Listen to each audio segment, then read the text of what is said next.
I am convinced there are certain foods that just belong together. Peanut butter and jelly, wine and cheese, lamb and fig confit. Welcome back to Bourdain. Everybody should know how to use a knife. Use everything, waste nothing. Let's start at the beginning. It ain't that hard, okay?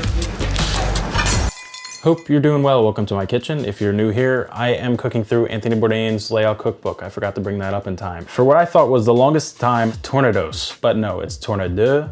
Everything in French is like, French, I love you, but the language is very difficult. We're searing up lamb and topping it with a delicious fig reduced sauce. I have Anthony Bourdain's cookbook linked down below in the description of this video. Let's get moving already. I have some baby carrots chopped up. We're gonna add 2 tablespoons of butter, hit these with some pepper, sprinkle with salt, and I'm gonna roast this in the oven while we attack our lamb. The first phase of our sauce, Bourdain asks for us to put figs in wine for about 2 hours. I had these sitting the entire night.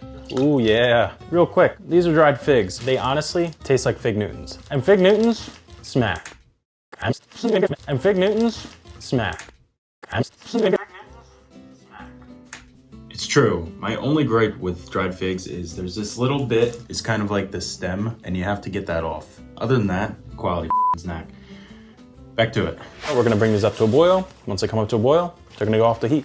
So we have our lamb. These are little cute chops. I really just want to experience the flavor here. That is why I didn't buy the tournedos. Also, I don't have any money. I seasoned them with a little salt and pepper. Just give them a pat.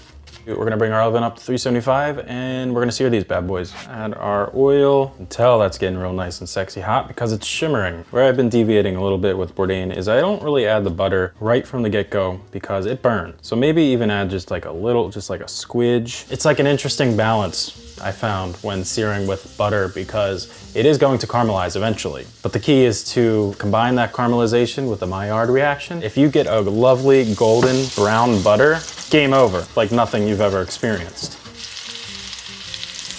Okay, and something I do often is this, kind of switch up the pan, different sides, different heats. From here, I'm gonna add the rest of our butter because we are gonna flip soon. Comment of the week, Funky Rosabita. Maybe even try this recipe, or another recipe, or another one. Try them all. Oh. I mean, come on. Finish in the oven. They're gonna need all of like 3 minutes.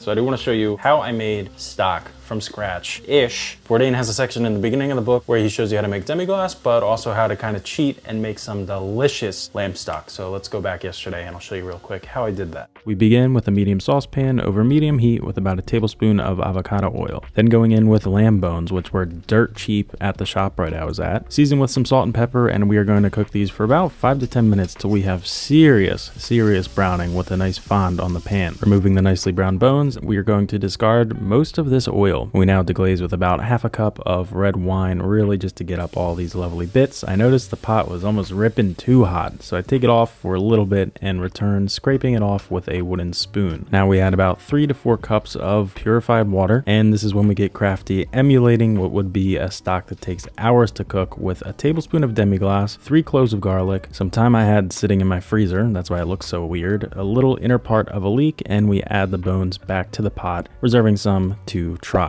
After realizing that wasn't worth it, I put that in the pot and we're now going to simmer this for about 2 to 3 hours, skimming off this white scummy stuff periodically. After this reduced to about 3 cups, I strained it off camera and this is what we're left with, a lovely, deceptively delicious lamb infused stock. Now let's get back to our lamb, which should be done cooking. I want to say we overcooked those. It kind of sucks, but that's okay. Tent these up with some aluminum foil so they stay nice and sexy hot. Super important.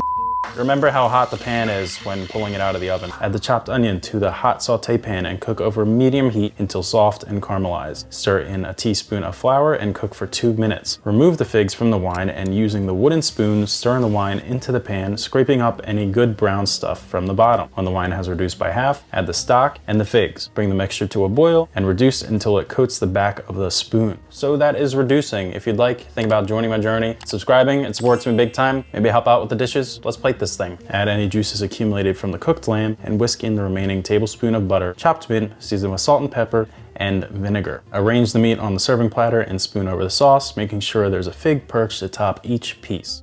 Admittedly, I'm a sauce slut because I let that reduce way too deeply. Lamb, she's definitely got overdone this. I went out to eat at a French restaurant. That food was not even a fifth of how that tastes. That's a bold statement, I know, but this is fucking delicious. The only complaint I would have, don't reduce the sauce as much. I'm going to destroy that, but not before I get cooking my other dish. The link right here, we're making soup. It's gonna be healthy. It has kind of like Italian ties. Thank you for spending your time with me. This was Back to Bourdain. Stay organized and clean up after yourself. You do the best you can.